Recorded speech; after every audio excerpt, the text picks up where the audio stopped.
ਤੇ ਇੱਕ ਵੱਡੀ ਖਬਰ ਆ ਰਹੀ ਹੈ, ਉਸ ਦਾ ਰੁਖ ਕਰਦੇ ਹਾਂ। ਅੰਮ੍ਰਿਤਸਰ ਇੰਪਰੂਵਮੈਂਟ ਟਰਸਟ ਦੇ ਸਾਬਕਾ ਚੇਅਰਮੈਨ ਗ੍ਰਿਫਤਾਰ ਕਰ ਲਏ ਗਏ ਨੇ। ਜੀ ਹਾਂ, ਦਿਨੇਸ਼ ਬੱਸੀ ਨੂੰ ਗ੍ਰਿਫਤਾਰ ਕਰ ਲਿਆ ਗਿਆ। ਘੁਟਾਲੇ ਦੇ ਇਲਜ਼ਾਮਾਂ ਦੇ ਵਿੱਚ ਦਿਨੇਸ਼ ਬੱਸੀ ਗ੍ਰਿਫਤਾਰ ਕੀਤੇ ਗਏ ਨੇ।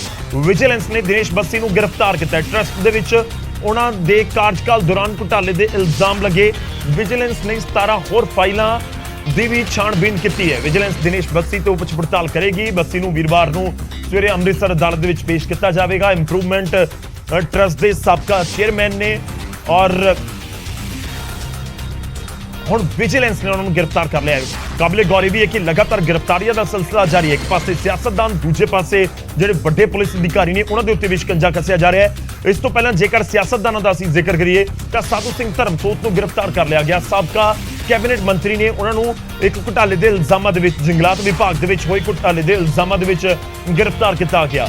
ਉੱਥੇ ਸਾਬਕਾ ਵਿਧਾਇਕ ਕਾਂਗਰਸ ਦੇ ਜੋਗਿੰਦਰਪਾਲ ਭੋਆ, ਉਹਨਾਂ ਨੂੰ ਵੀ ਗ੍ਰਿਫਤਾਰ ਕੀਤਾ ਗਿਆ ਸੀ ਮਾਈਨਿੰਗ ਦੇ ਮਸਲੇ ਦੇ ਵਿੱਚ। ਹਾਲਾਂਕਿ ਬਾਅਦ ਚ ਉਹਨਾਂ ਨੂੰ ਜ਼ਮਾਨਤ ਮਿਲ ਗਈ ਔਰ ਲਗਾਤਾਰ ਇੱਕ ਤਰੀਕੇ ਨਾਲ ਭ੍ਰਿਸ਼ਟਾਚਾਰ ਦੇ ਖਿਲਾਫ ਐਕਸ਼ਨ ਹੋ ਰਿਹਾ। ਪਰ ਸਿਆਸਤਦਾਨ ਕਿਤੇ ਨਾ ਕਿਤੇ ਰਡਾਰ ਦੇ ਉੱਤੇ ਜ਼ਰੂਰ ਨੇ। ਸਦਰ ਕਰਦੇ ਆ ਰਾਜੀਵ ਸ਼ਰਮਾ ਸਾਡੇ ਸਹਿਯੋਗੀ ਸਾਡੇ ਨਾਲ ਨੇ। ਰਾਜੀਵ, ਕੀ ਕੁਝ ਤੁਹਾਡੇ ਕੋਲ ਜਾਣਕਾਰੀ? ਦਿਨੇਸ਼ ਬੱਸੀ ਨੂੰ ਕਦੋਂ ਗ੍ਰਿਫਤਾਰ ਕੀਤਾ ਗਿਆ ਹੈ? ਕਿਹੜਾ ਮਾਮਲਾ ਹੈ? ਕੋਈ ਸਪੈਸੀਫਿਕ ਮਾਮਲਾ ਜਿਸ ਦੇ ਵਿੱਚ ਕੋਈ ਘੁਟਾਲੇ ਦੇ ਇਲਜ਼ਾਮ ਲੱਗੇ ਨੇ? ਜੀ ਹਾਂ ਗੌਰਵ, ਸਭ ਤੋਂ ਪਹਿਲਾਂ ਤਾਂ ਮੈਂ ਦੱਸਣਾ ਚਾਹੁੰਦਾ ਕਿ ਜਿਹੜਾ ਜਿਸ ਮਾਮਲੇ ਦੇ ਵਿੱਚ ਗ੍ਰਿਫਤਾਰੀ ਪਾਈ ਗਈ ਹੈ, ਇਹ ਅੰਮ੍ਰਿਤਸਰ ਦੇ ਰਣਜੀਤ ਐਵਨਿਊ ਦੇ ਡੀ ਬਲਾਕ ਦੇ ਵਿੱਚ 204 ਨੰਬਰ ਇੱਕ ਕੋਠੀ ਸੀ ਔਰ ਉਸ ਦੇ ਬਾਰੇ ਕਿਹਾ ਜਾ ਰਿਹਾ ਕਿ ਉਸ ਨੂੰ ਗਲਤ ਢੰਗ ਦੇ ਨਾਲ ਆਪਣੇ ਕਿਸੇ ਰਿਸ਼ਤੇਦਾਰ ਦੇ ਨਾਮ ਤੇ ਕਰਵਾ ਦਿੱਤਾ ਗਿਆ ਸੀ। ਔਰ ਇਸ ਤੋਂ ਇਲਾਵਾ ਜੇਕਰ ਜਿਹੜੀ ਜਾਣਕਾਰੀ ਹੁਣ ਤੱਕ ਸਾਨੂੰ ਮਿਲੀ ਹੈ ਕਿ 17 ਹੋਰ ਫਾਈਲਾਂ ਜਿਹੜੀਆਂ ਵਿਜੀਲੈਂਸ ਦੇ ਕੋਲ ਪਹੁੰਚੀਆਂ ਨੇ ਕਿ ਦਿਨੇਸ਼ ਬੱਸੀ ਨੇ ਆਪਣੇ ਕਾਰਜਕਾਲ ਦੇ ਦੌਰਾਨ ਕਈ ਐਸੇ ਘੁਟਾਲੇ ਕੀਤੇ ਨੇ। ਹਾਲਾਂਕਿ ਜਾਂਚ ਤੋਂ ਬਾਅਦ ਸਭ ਕੁਝ ਸਪਸ਼ਟ ਹੋਏਗਾ। ਦੂਸਰੀ ਸਭ ਤੋਂ ਅਹਿਮ ਗੱਲ, ਕੱਲ ਜੋ ਨਿਊਜ਼ 18 ਦਾ ਪ੍ਰੋਗਰਾਮ ਸੀ ਸੁਨਹਿਰਾ ਪੰਜਾਬ, ਉਸ ਦੇ ਵਿੱਚ ਭਗਵੰਤ ਮਾਨ ਨੇ ਇਹ ਇਸ਼ਾਰਾ ਕੀਤਾ ਸੀ ਕਿ ਹਾਲੇ ਬਹੁਤ ਸਾਰੇ ਲੋਕ ਜਿਹੜੇ ਨੇ ਸਾਡੇ ਰਡਾਰ ਤੇ ਨੇ ਔਰ ਬਹੁਤ ਸਾਰੇ ਲੋਕਾਂ ਦੇ ਖਿਲਾਫ ਕਾਰਵਾਈ ਹੋਣੀ ਹੈ। ਤਾਂ ਅੱਜ ਜਿੱਥੇ ਇੱਕ ਡੀਐਸਪੀ ਜੋ ਹੈ ਤਰਨ ਦੇ ਉਹਨੂੰ ਗ੍ਰਿਫਤਾਰ ਕੀਤਾ ਗਿਆ, ਉਸ ਤੋਂ ਬਾਅਦ ਦੇਰ ਸ਼ਾਮ ਇਹ ਜਾਣਕਾਰੀ ਮਿਲਦੀ ਹੈ ਕਿ ਦਿਨੇਸ਼ ਬੱਸੀ ਨੂੰ ਜੋ ਹੈ ਵਿਜੀਲੈਂਸ ਦੀ ਟੀਮ ਵੱਲੋਂ ਪਹਿਲਾਂ ਇਹ ਜਾਣਕਾਰੀ ਮਿਲਦੀ ਸੀ ਕਿ ਡਿਟੇਨ ਕੀਤਾ ਗਿਆ, ਪਰ ਬਾਅਦ ਦੇ ਵਿੱਚ ਹੁਣ ਜਾਣਕਾਰੀ ਮਿਲੀ ਹੈ ਕਿ FIR ਨੰਬਰ 9 ਜਿਹੜੀ ਹੈ ਉਹ ਦਰਜ ਕਰ ਲਈ ਗਈ ਹੈ ਔਰ ਬਾਈ ਨੇਮ ਜੋ ਹੈ ਉਹ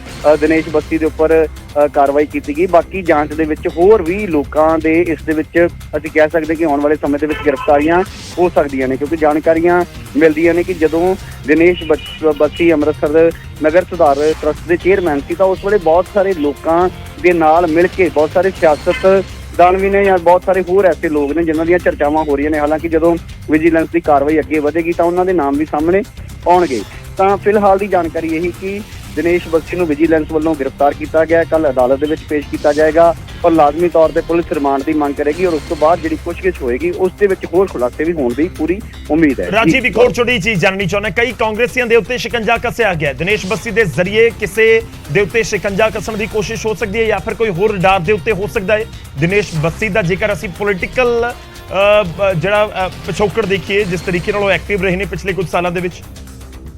ਬਿਲਕੁਲ, ਜੇਕਰ ਅਸੀਂ ਦਿਨੇਸ਼ ਬੱਸੀ ਦਾ ਜਿਹੜਾ ਪੋਲੀਟੀਕਲ ਜਿਹੜਾ ਕਰੀਅਰ ਹੈ ਜਾਂ ਫਿਰ ਪਿਛੋਕੜ ਹੈ ਉਸ ਦੀ ਗੱਲ ਕਰੀਏ ਤਾਂ ਪਹਿਲਾਂ ਉਹ ਨਵਜੋਤ ਸਿੰਘ ਸਿੱਧੂ ਦੇ ਕਰੀਬੀ ਮੰਨੇ ਜਾਂਦੇ ਸੀ। ਉਸ ਤੋਂ ਬਾਅਦ ਨਵਜੋਤ ਸਿੰਘ ਸਿੱਧੂ ਤੋਂ ਵੱਖ ਹੋ ਕੇ ਉਹਨਾਂ ਨੂੰ ਭਾਰਤ ਭੂਸ਼ਣ ਆਸ਼ੂ ਹੋਰ ਕਈ ਮੰਤਰੀ ਜਿਹੜੇ ਜਦੋਂ ਦਿਨੇਸ਼ ਬੱਸੀ ਨੇ ਅਹੁਦਾ ਸੰਭਾਲਿਆ ਸੀ ਤਾਂ ਕਈ ਮੰਤਰੀ ਉੱਥੇ ਪਹੁੰਚੇ ਸੀ। ਉਸ ਤੋਂ ਬਾਅਦ ਜਿਹੜੇ ਤੁਸੀਂ ਗੱਲ ਕਰ ਰਹੇ ਹੋ ਕਿ ਕਿੰਨਾ ਲੋਕਾਂ ਦੇ ਉੱਪਰ ਕਿੰਨਾ ਲੋਕਾਂ ਵੱਲ ਇਸ਼ਾਰਾ ਹੈ, ਤਾਂ ਲਾਜ਼ਮੀ ਤੌਰ ਤੇ ਉਹ ਸਿਆਸਤ ਦੇ ਨਾਲ ਹੀ ਜੁੜੇ ਲੋਕ ਨੇ ਔਰ ਕਾਂਗਰਸ ਪਾਰਟੀ ਦੇ ਨਾਲ ਜੁੜੇ ਜ਼ਿਆਦਾ ਲੀਡਰ ਨੇ, ਕਿਉਂਕਿ ਇਹ ਵੀ ਕਾਂਗਰਸ ਪਾਰਟੀ ਦੇ ਇੱਕ ਅਸੀਂ ਕਹਿ ਸਕਦੇ ਕਿ ਐਕਟਿਵ ਲੀਡਰ ਸੀ ਔਰ ਹੁਣ ਇਹ ਕਾਰਵਾਈ ਹੋਈ ਹੈ ਤਾਂ ਲਾਜ਼ਮੀ ਤੌਰ ਤੇ ਕਿਉਂਕਿ ਸਰਕਾਰ ਜਦੋਂ ਕਿਸੇ ਵੀ ਪਾਰਟੀ ਦੀ ਹੁੰਦੀ ਹੈ ਤਾਂ ਉਹਨਾਂ ਦੀ ਸਰਕਾਰ ਦੇ ਨੁਮਾਇੰਦੇ ਹੀ ਜੋ ਹੈ ਉਹ ਆਪਣੀ ਮਿਲੀ ਭੁਗਤ ਦੇ ਨਾਲ ਕਈ ਵਾਰ ਗਲਤ ਕੰਮ ਵੀ ਕਰ ਜਾਂਦੇ ਨੇ। ਤਾਂ ਜਾਂਚ ਦੇ ਵਿੱਚ ਜਦੋਂ ਨਾਮ ਸਾਹਮਣੇ ਆਉਣਗੇ ਤਾਂ ਹੌਲੀ ਹੌਲੀ ਉਹ ਵੀ ਪਰਦਾ ਉੱਠੇਗਾ। ਪਰ ਦਿਨੇਸ਼ ਬੱਸੀ ਦੇ ਉੱਪਰ ਕਈ ਦਿਨਾਂ ਤੋਂ ਇਹ ਇਸ਼ਾਰੇ ਕੀਤੇ ਜਾ ਰਹੇ ਸੀ ਕਿ ਉਹਨਾਂ ਦੇ ਖਿਲਾਫ ਕਾਰਵਾਈ ਹੋ ਸਕਦੀ ਹੈ, ਤਾਂ ਅੱਜ ਵਿਜੀਲੈਂਸ ਵੱਲੋਂ ਉਹ ਕਾਰਵਾਈ ਕਰ ਦਿੱਤੀ ਗਈ ਹੈ, ਗ੍ਰਿਫਤਾਰੀ ਉਹਨਾਂ ਦੀ ਪਾ ਲਈ ਗਈ ਹੈ ਔਰ ਜਾਂਚ ਤੋਂ ਬਾਅਦ ਬਾਕੀ ਜਿਹੜੇ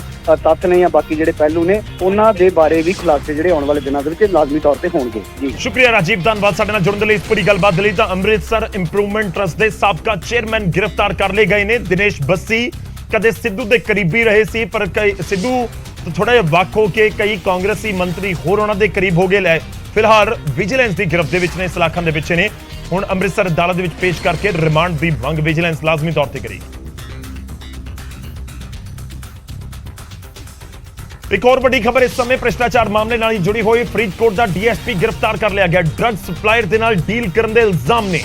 ਗ੍ਰਿਫਤਾਰ ਨਾ ਕਰਨ ਦੇ ਲਈ 10 ਲੱਖ ਰੁਪਏ ਦੀ ਡੀਲ ਹੋਈ ਸੀ। ਤਰਨਤਾਰਨ ਪੁਲਿਸ ਨੇ ਡੀਐਸਪੀ ਨੂੰ ਗ੍ਰਿਫਤਾਰ ਕਰ ਲਿਆ। ਡੀਐਸਪੀ ਦੇ ਉੱਤੇ ਡਰੱਗ ਸਪਲਾਇਰ ਦੇ ਵਿਚਾਲੇ 10 ਲੱਖ ਦੀ ਡੀਲ ਹੋਈ ਸੀ। ਇਹ ਡੀਜੀਪੀ ਦੇ ਵੱਲੋਂ ਬਿਆਨ ਜਾਰੀ ਕਰਕੇ ਕਿਹਾ ਗਿਆ ਹੈ। ਡਰੱਗ ਸਪਲਾਇਰ ਪਿਸ਼ੌਰਾ ਸਿੰਘ ਨੇ ਇਸ ਦਾ ਖੁਲਾਸਾ ਕੀਤਾ ਸੀ। ਪਿਸ਼ੌਰਾ ਸਿੰਘ ਨੇ ਪਹਿਲਾਂ ਸੀਆਈਏ ਇੰਚਾਰਜ ਨੂੰ ਰਿਸ਼ਵਤ ਦੇਣ ਦੀ ਕੋਸ਼ਿਸ਼ ਕੀਤੀ ਸੀ। ਸੀਆਈਏ ਇੰਚਾਰਜ ਨੇ ਰਿਸ਼ਵਤ ਲੈਣ ਤੋਂ ਇਨਕਾਰ ਕਰ ਦਿੱਤਾ ਸੀ। ਬਾਅਦ ਵਿੱਚ ਡੀਐਸਪੀ ਲਖਵੀਰ ਸਿੰਘ ਦੇ ਕੋਲ ਪਹੁੰਚ ਕੀਤੀ ਤੇ ਫਿਰ 10 ਲੱਖ ਰੁਪਏ ਦੇ ਵਿੱਚ ਡੀਲ ਫਾਈਨਲ ਹੋ ਗਈ ਜੋ ਇਲਜ਼ਾਮ ਨੇ। ਤੇ ਡੀਐਸਪੀ ਨੇ ਨਸ਼ਾ ਤਸਕਰ ਦਾ ਨਾਮ ਨਹੀਂ ਪੈਣ ਦਿੱਤਾ। ਡਰੱਗ ਸਪਲਾਇਰ ਦੀ ਨਿਸ਼ਾਨਦੇਹੀ ਦੇ ਉੱਤੇ 9,97,000 ਰੁਪਏ ਦੀ ਬਰਾਮਦਗੀ ਵੀ ਹੋਈ ਹੈ। ਇਹ ਖੁਦ ਡੀਜੀਪੀ ਦੇ ਵੱਲੋਂ ਬਿਆਨ ਜਾਰੀ ਕੀਤਾ ਗਿਆ। ਸਰਕਾਰ ਦੀ ਐਂਟੀ ਕਰਪਸ਼ਨ ਮੁਹਿੰਮ ਨੂੰ ਅੱਗੇ ਲੈ ਜਾਂਦੇ ਹੋਏ adapting a zero tolerance policy towards corruption Tarn Taran police ਨੇ ਇੱਕ ਡੀਐਸਪੀ ਰੈਂਕ ਦੇ ਅਫਸਰ ਲਖਵੀਰ ਸਿੰਘ ਨੂੰ 10 ਲੱਖ ਦੀ ਰਿਸ਼ਵਤ ਲੈਣ ਦੇ ਇਲਜ਼ਾਮ 'ਚ ਅੱਜ ਗ੍ਰਿਫਤਾਰ ਕੀਤਾ ਹੈ ਇਨ ਅ ਡਰੱਗ ਕੇਸ। ਇਹ ਬਹੁਤ ਕਲੀਅਰ ਮੈਸੇਜ ਅਸੀਂ ਦੇਣਾ ਚਾਹੁੰਦੇ ਹਾਂ ਸਾਰੀ ਪੁਲਿਸ ਨੂੰ, ਸਾਰੇ ਲੋਕਾਂ ਨੂੰ ਕਿ ਕਰਪਸ਼ਨ ਕਿਸੇ ਵੀ ਕੀਮਤ ਤੇ ਟੋਲਰੇਟ ਨਹੀਂ ਕੀਤਾ ਜਾਵੇਗਾ। ਚੀਫ ਮਿਨਿਸਟਰ ਸਾਹਿਬ ਦੇ ਕਲੀਅਰ ਆਰਡਰਸ ਹੈਗੇ ਤੇ ਕਿਸੇ ਵੀ ਡਿਪਾਰਟਮੈਂਟ ਦੇ ਵਿੱਚ ਕਿਸੇ type the corruption will be correct down. ਤੇ ਮੈਂ ਸਾਰਿਆਂ ਨੂੰ ਅਪੀਲ ਕਰਾਂਗਾ ਜਿਹੜੀ ਪੰਜਾਬ ਗਵਰਨਮੈਂਟ ਦੀ ਹੈਲਪਲਾਈਨ ਹੈਗੀ ਕਰਪਸ਼ਨ ਦੀ ਉਸ ਤੇ ਇਨਫੋਰਮੇਸ਼ਨ ਦਿਓ ਜੀ। ਪੰਜਾਬ ਨੂੰ ਇੱਕ ਕਰਪਸ਼ਨ ਫ੍ਰੀ ਸਟੇਟ ਬਣਾਓ ਤੇ it is a strict warning for the black sheep in the police department. Don't indulge in corrupt acts, you will be proceeded and dealt with as per law. ਇਹ ਸਾਰਿਆਂ ਨੂੰ ਸੁਚੇਤ ਰਹਿਣ ਦੀ ਇੱਕ ਚੇਤਾਵਨੀ ਹੈਗੀ ਜੀ। ਤਾਂ ਕਰਪਸ਼ਨ ਦੇ ਉੱਤੇ ਐਕਸ਼ਨ ਲਗਾਤਾਰ ਜਾਰੀ ਹੈ। ਜਦੋਂ ਕੋਈ ਡੀਐਸਪੀ ਰਿਸ਼ਵਤ ਦੀ ਮੰਗ ਕਰੇ ਉਹ ਵੀ 10 ਲੱਖ ਰੁਪਏ ਦੀ ਨਸ਼ੇ ਦੇ ਮਾਮਲੇ ਦੇ ਵਿੱਚ, ਜਿਸ ਦੇ ਵਿੱਚ ਪੰਜਾਬ ਦੇ ਨੌਜਵਾਨ ਆਪਣੀ ਜਾਨ ਗਵਾ ਰਹੇ ਨੇ ਨਸ਼ੇ ਦੀ ਵਜ੍ਹਾ ਦੇ ਨਾਲ। ਤੇ ਦੂਜੇ ਪਾਸੇ ਜਦੋਂ ਡੀਐਸਪੀ ਨੂੰ ਗ੍ਰਿਫਤਾਰ ਕਰ ਲਿਆ ਜਾਵੇ, ਵੱਡੇ ਪੁਲਿਸ ਅਧਿਕਾਰੀ ਹੁੰਦੇ ਨੇ ਡੀਐਸਪੀ, ਜਦੋਂ ਗ੍ਰਿਫਤਾਰ ਕਰ ਲਿਆ ਜਾਵੇ ਪੁਲਿਸ ਦੇ ਵੱਲੋਂ ਫਿਰ ਫਰਕ ਤਾਂ ਪੈਂਦਾ ਹੈ। ਹੁਣ ਅੱਗੇ ਵਧਦੇ ਹਾਂ ਤੇ ਗੱਲ ਅੱਜ ਦੇ ਇਤਿਹਾਸ ਦੀ। 6 ਜੁਲਾਈ ਦਾ ਇਤਿਹਾਸ ਕੀ ਹੈ ਉਹ ਤੁਹਾਨੂੰ ਦੱਸਦੇ ਹਾਂ। 6 ਜੁਲਾਈ ਡਾਕਟਰ ਸ਼ਿਆਮਾ ਪ੍ਰਸਾਦ ਮੁਖਰਜੀ ਦਾ ਜਨਮ ਹੋਇਆ ਸੀ। ਜੀ ਹਾਂ, 6 ਜੁਲਾਈ 1901 ਨੂੰ ਭਾਰਤੀ ਜਨਸੰਘ ਦੇ ਸੰਸਥਾਪਕ ਡਾਕਟਰ ਸ਼ਿਆਮਾ ਪ੍ਰਸਾਦ ਮੁਖਰਜੀ ਦਾ ਕਲਕੱਤਾ ਦੇ ਵਿੱਚ ਜਨਮ ਹੋਇਆ। 21 ਅਕਤੂਬਰ 1951 ਨੂੰ ਡਾਕਟਰ ਸ਼ਿਆਮਾ ਪ੍ਰਸਾਦ ਮੁਖਰਜੀ ਨੇ ਭਾਰਤੀ ਜਨਸੰਘ ਦੀ ਸਥਾਪਨਾ ਕੀਤੀ ਤੇ ਉਹ BJS ਦੇ ਪ੍ਰਧਾਨ ਵੀ ਬਣੇ, ਪਹਿਲੇ ਪ੍ਰਧਾਨ ਉਹੀ ਬਣੇ। ਭਾਰਤੀ ਜਨਸੰਘ ਨੇ 1952 ਦੀਆਂ ਪਾਰਲੀਮੈਂਟ ਇਲੈਕਸ਼ਨਸ ਦੇ ਵਿੱਚ 3 ਸੀਟਾਂ ਜਿੱਤੀਆਂ ਸਨ। ਭਾਰਤੀ ਜਨਸੰਘ ਜੋ ਕਿ ਮੌਜੂਦਾ ਸਮੇਂ ਦੇ ਵਿੱਚ ਭਾਰਤੀ ਜਨਤਾ ਪਾਰਟੀ ਦੇ ਵਜੋਂ ਜਾਣੀ ਜਾਂਦੀ ਹੈ। ਡਾਕਟਰ ਸ਼ਿਆਮਾ ਪ੍ਰਸਾਦ ਮੁਖਰਜੀ ਨੂੰ ਬੀਜੇਪੀ ਦਾ ਇੱਕ ਤਰੀਕੇ ਨਾਲ ਫਾਊਂਡਰ ਵੀ ਕਿਹਾ ਜਾਂਦਾ ਹੈ।